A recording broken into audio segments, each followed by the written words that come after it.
तर कसं काय शेतकरी मित्रांनो, स्वागत आहे तुमचं आपल्या शेतकरी ब्लॉगमध्ये पुन्हा एकदा. तुम्ही म्हणता असं राव इकडे काय आलता, कारण की आपल्या पट्ट्याच्या गाड्या करणं होत्या. मग काय वेळ नावा घालव त्या पट्ट्याच्या गाड्याच्या घेतल्या आपण गट्ट्या बांधून. तुम्ही म्हणत असाल ही इकडे कुठे चालली यार, खाली बी एक पट्टी राहते भाऊ. मग चालले तिकडे गडी करायला सगळे.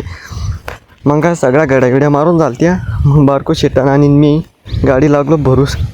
आखरमध्ये 3 पट्ट्या राहिल्या होत्या.